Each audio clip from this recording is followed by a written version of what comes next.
Kitab Bilangan, pasal yang ke-33 sampai dengan pasal yang ke-36.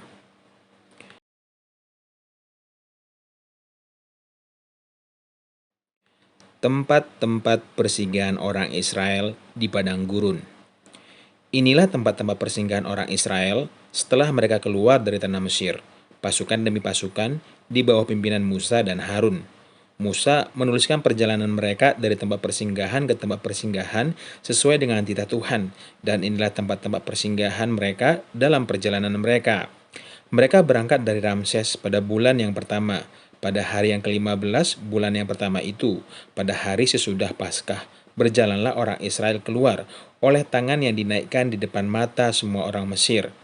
Sementara orang Mesir sedang menguburkan orang-orang yang telah dibunuh Tuhan di antara mereka, yakni semua anak sulung, sebab Tuhan telah menjatuhkan hukuman-hukuman kepada para allah mereka.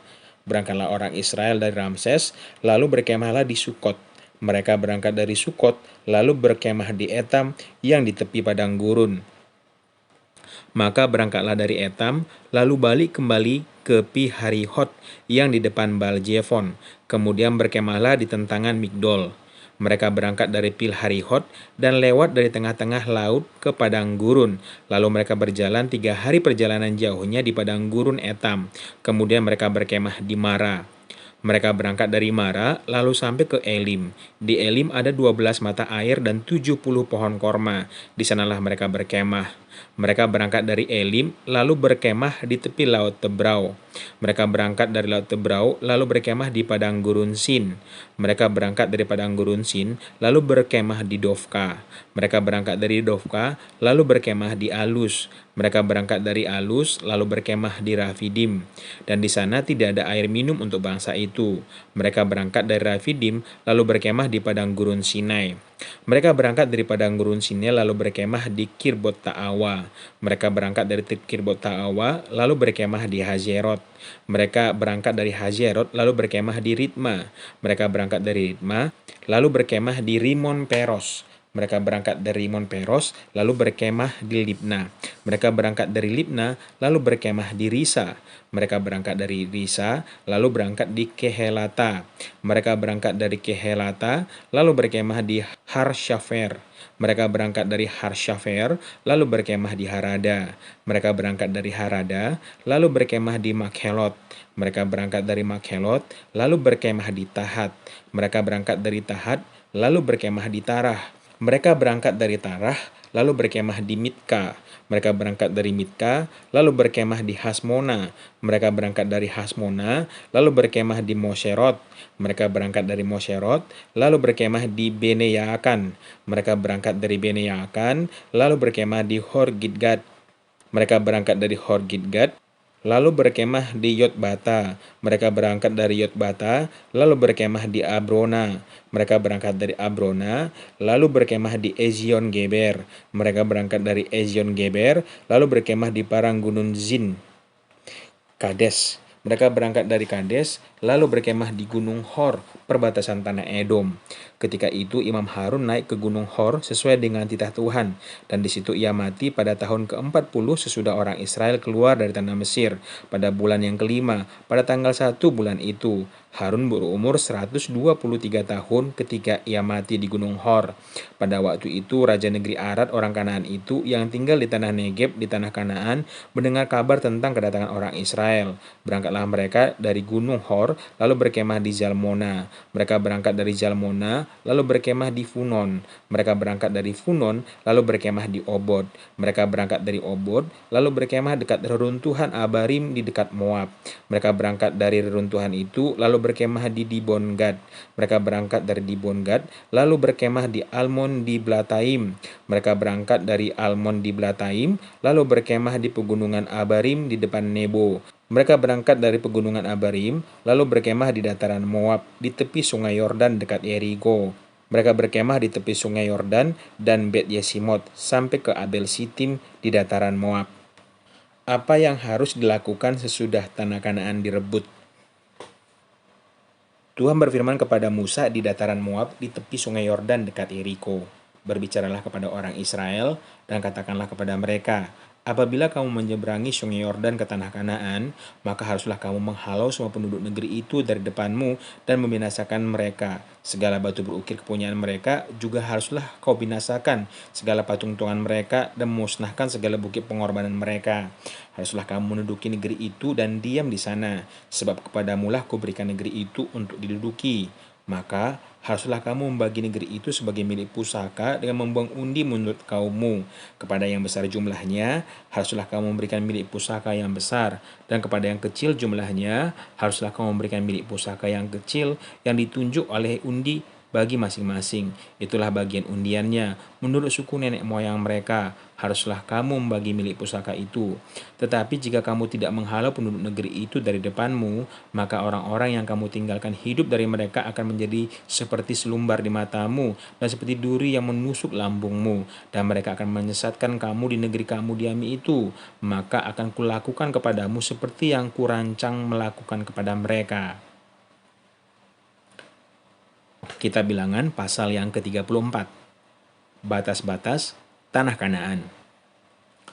Tuhan berfirman kepada Musa, "Perintahkanlah kepada orang Israel dan katakanlah kepada mereka, apabila kamu masuk ke negeri Kanaan, maka inilah negeri yang akan jatuh kepadamu sebagai milik pusaka, yakni tanah Kanaan menurut batas-batasnya. Adapun sisi selatanmu ialah dari padang gurun Zin menyusur Edom, maka batas selatan mulai dari ujung laut Asin di sebelah timur. Lalu batasmu membelok di selatan pendakian Akbarim, terus ke Zin dan berakhir di sebelah selatan Kades Barnea. Sesudah itu ia mencapai Hazar Adar dan terus ke Asmon. Kemudian batas itu membelok dari Asmon ke sungai Mesir dan beralih ke laut. Batas baratmu ialah laut besar dan pantainya. Itulah batas baratmu. Inilah batas utaramu. Mulai dari laut besar, haruslah kamu buat tanda batas ke Gunung Hor. Dari Gunung Hor, kamu harus buat tanda batas ke jalan yang menuju ke Hamad. Lalu batas itu mencapai Zedad. Kemudian di atas itu mencapai Jifron dan berakhir di Hazar Enan. Itulah batas utaramu. Sebagai batasmu di sebelah timur, haruslah kamu membuat tanda batas dari Hazar Enan ke Shefam. Dari Shefam, batas itu turun ke Riblah di sebelah timur Ain. Kemudian batas itu turun lagi dan mencapai tebing Danau Kineret di sebelah timur. Lalu batas itu turun ke sungai Yordan dan berakhir di Laut Asin. Itulah negerimu menurut batas-batas sekelilingnya. Mengenai pembagian tanah Kanaan, Musa memerintahkan kepada orang Israel, "Itulah negeri yang akan kamu bagi sebagai milik pusaka dengan membuang undi yang diperintahkan Tuhan untuk diberikan kepada suku yang 9,5 itu. Sebab suku Bani Ruben menurut puak-puak mereka dan suku Bani Gad menurut puak-puak mereka telah menerima milik pusakanya. Juga suku Manasye yang setengah itu telah menerimanya. 2,5 suku itu telah menerima milik pusaka mereka di seberang sungai Yordan di dekat Yeriko ke sebelah timur." Tuhan berfirman kepada Musa, "Inilah nama orang-orang yang harus membagi tanah itu kepadamu sebagai milik pusaka, Imam Eleazar dan Yosua bin Nun. Lagi, haruslah kamu mengambil seorang pemimpin dari setiap suku untuk membagikan tanah itu sebagai milik pusaka. Inilah nama orang-orang itu. Dari suku Yehuda, Kaleb bin Yefun. Dari suku Bani Simeon, Samuel bin Amihud. Dari suku Benyamin, Elidad bin Kislon. Dari suku Bani Dan, seorang pemimpin, Buki bin Yokli. Dari suku anak-anak Yusuf, yakni dari suku Bani Manasye, seorang pemimpin, Haniel bin Efod. Dan dari suku Bani Efraim, seorang pemimpin, Kemuel bin Siftan. Dari suku Bani Zebulun, seorang pemimpin, Elisafan bin Parnah. Dari suku Bani Isakar, seorang pemimpin, Paltiel bin Azan. Dari suku Bani Asher, seorang pemimpin, Ahihud bin Selomi. Dari suku Bani Naftali, seorang pemimpin, Pedael bin Amihud. Itulah orang-orang yang diperintahkan Tuhan untuk membagikan milik pusaka kepada orang Israel di tanah Kanaan. Kitab Bilangan pasal yang ke-35. Kota-kota orang Lewi. Tuhan berfirman kepada Musa di dataran Moab di tepi sungai Yordan dekat Yeriko, "Perintahkanlah kepada orang Israel supaya dari milik pusaka kepunyaannya diberikan mereka kota-kota kepada orang Lewi untuk didiami. Juga haruslah kamu memberikan kepada orang Lewi tanah-tanah penggembalaan yang di sekeliling kota-kota itu. Kota-kota itu akan menjadi kepunyaan mereka untuk didiami, dan tanah-tanah pengembalaannya untuk hewan yang mereka miliki dan untuk segala ternak mereka yang lain. Tanah-tanah penggembalaan kota-kota yang harus kamu berikan kepada orang Lewi itu ialah dari tembok kota keluar 1.000 hasta berkeliling. Di luar kota itu haruslah kamu mengukur 2.000 hasta di sisi timur, dan 2.000 hasta di sisi selatan, dan 2.000 hasta di sisi barat, dan 2.000 hasta di sisi utara, sehingga kota itu berada di tengah-tengah. Itulah bagi mereka tanda-tanda pengembalaan kota-kota.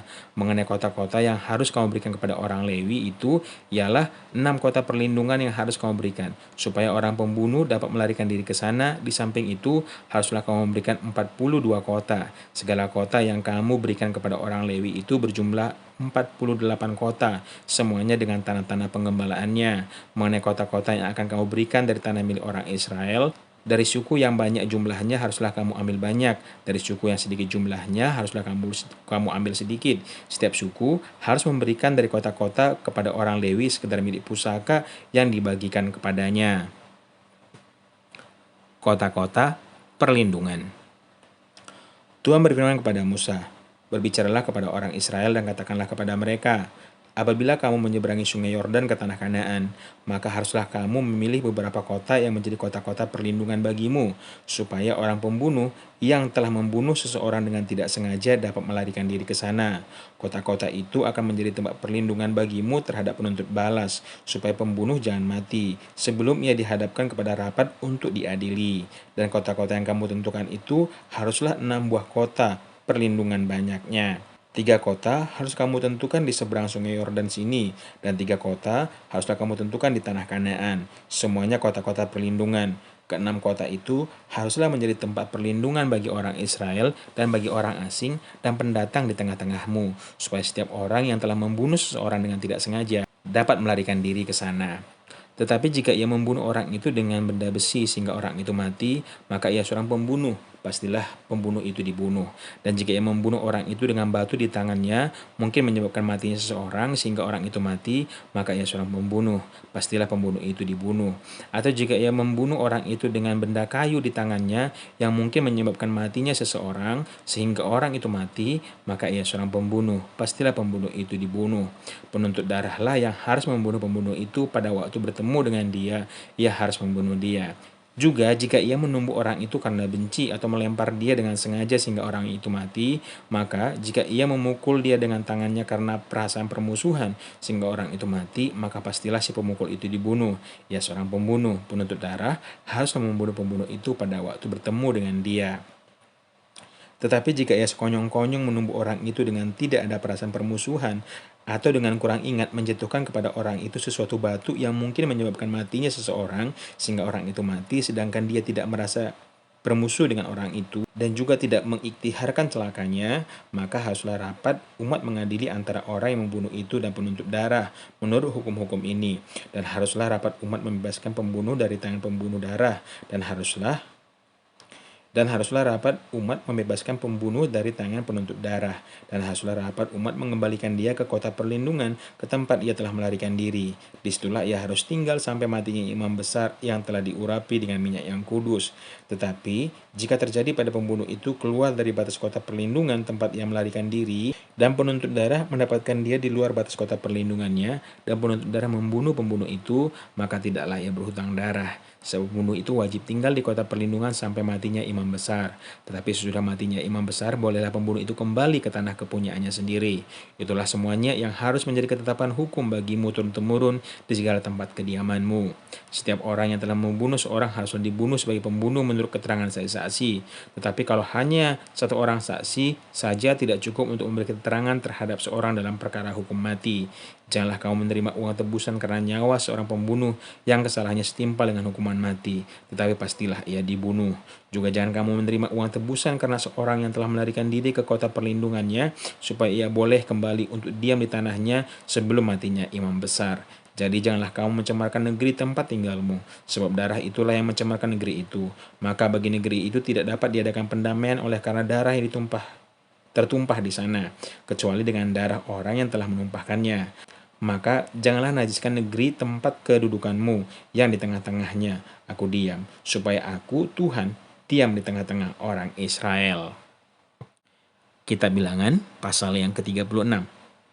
Syarat perkawinan anak-anak perempuan yang mempunyai hak waris. Mendekatlah kepala-kepala puak dari kaum Bani Gilead bin Makir bin Manasye, salah satu dari kaum-kaum keturunan Yusuf, dan berbicara di depan Musa dan pemimpin-pemimpin kepala-kepala suku orang Israel. Kata mereka, Tuhan telah memerintahkan tuanku untuk memberikan tanah itu kepada orang Israel sebagai milik pusaka dengan membuang undi. Dan oleh Tuhan telah diperintahkan kepada tuanku untuk memberikan milik pusaka Jelafehat saudara kami kepada anak-anaknya yang perempuan. Tetapi seandainya mereka kawin dengan salah seorang anak laki-laki dari suku lain di antara orang Israel, maka milik pusaka perempuan itu akan dikurangkan dari milik pusaka bapak-bapak kami dan akan ditambahkan kepada milik pusaka suku yang akan dimasukinya.